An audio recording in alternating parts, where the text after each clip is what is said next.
तो आकांक्षा मामले में दो बड़े अपडेट सामने आ रहे हैं और दोनों ही अपडेट आकांक्षा को लेकर साफ साफ साजिश की तरफ इशारा कर रहे हैं।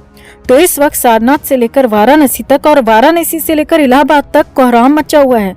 आकांक्षा को 10 दिन से ज्यादा हो गए मगर आरोपी अब भी फरार हैं और अब समर सिंह पहली बार सामने आया है। जी हाँ, आकांक्षा केस का मुख्य आरोपी पहली बार सामने आया है।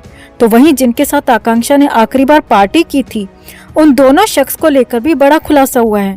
पार्टी के बाद अगली सुबह से लेकर दोनों गायब हैं और हैरानी की बात यह है कि दोनों ने आकांक्षा के लिए पार्टी थ्रो की थी। 11,000 में टेबल बुक की थी मगर आकांक्षा को खाने का एक निवाला तक नहीं खाने दिया। आखिर क्यों?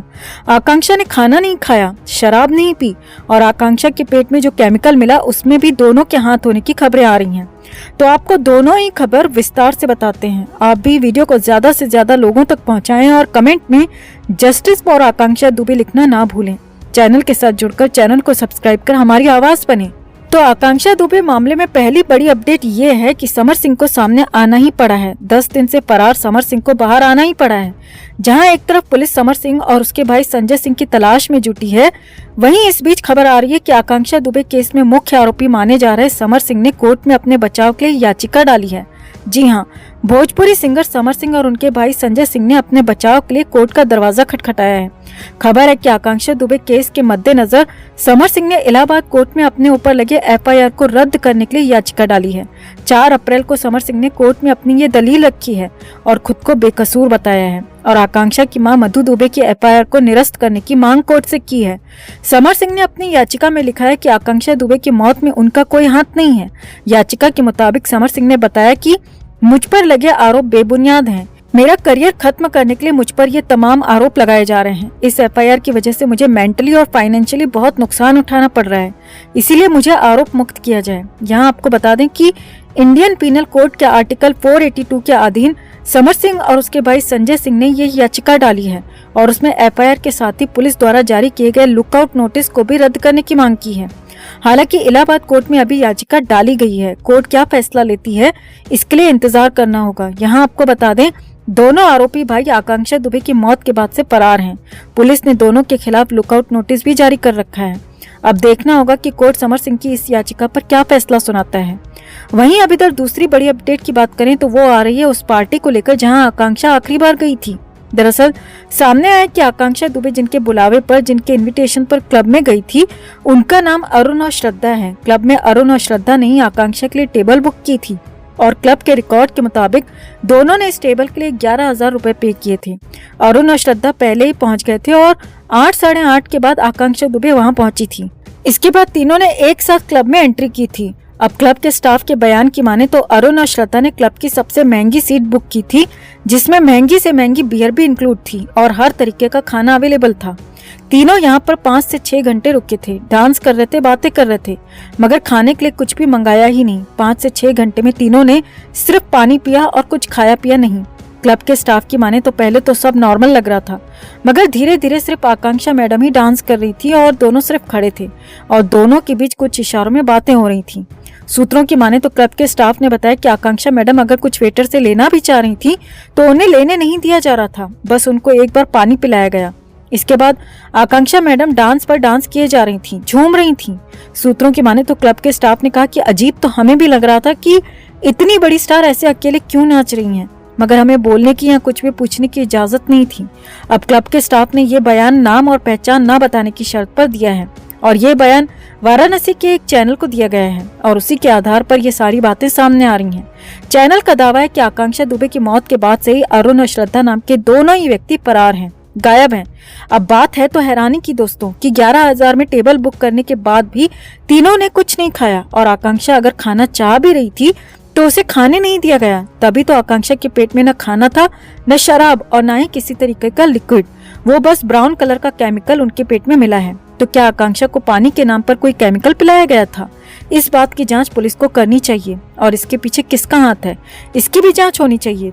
तो आपका इन दोनों ही मामलों पर क्या कहना है? क्यों समर सिंह खुद के बचाव में उतर आया है? इतना उतावला क्यों हो रहा है? अगर कुछ किया ही नहीं है तो भाग क्यों रहा है, छिप क्यों रहा है? और अरुण और श्रद्धा से भी क्या पुलिस को पूछताछ नहीं करनी चाहिए?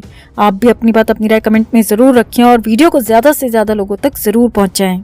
तो आकांक्षा दुबे को इस दुनिया से अलविदा कहे 10 दिन से ज्यादा हो चुके हैं, मगर ना तो आरोपी पकड़ में आ रहे हैं और ना ही डॉक्टर्स की बनाई पीएम रिपोर्ट पूरी है।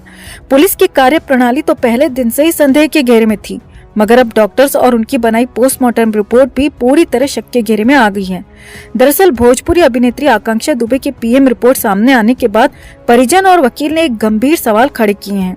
वकील का दावा है कि आकांक्षा दुबे के पेट में खाना पाया ही नहीं गया, ना ही किसी तरह का कोई लिक्विड मिला है। शराब ना तो ब्रीदिंग में पाई गई है और ना ही स्टमक में पाई गई है। सिर्फ 20 ml का कोई भूरे रंग का लिक्विड टाइप का पदार्थ पेट में पाया गया, जिसका जिक्र पीएम रिपोर्ट में किया ही नहीं गया। वहीं इसके अलावा वकील ने बताया कि आकांक्षा दुबे का म्यूकस में ब्रेन ऑफ स्टमक चौक पाया गया था, जो कि अपने आप में हैरानी की बात है।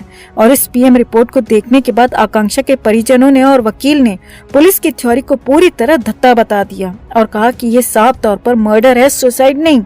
आकांक्षा के वकील का कहना है कि ये पीएम रिपोर्ट पूरी तरह फर्जी है, क्योंकि अब आकांक्षा दुबे का अंतिम संस्कार हो चुका है, दोबारा सैंपल नहीं लिए जा सकते। तो ऐसे में फर्जी पीएम रिपोर्ट बनाकर केस को सिर्फ और सिर्फ आरोपियों के इशारे पर चलाया जा रहा है।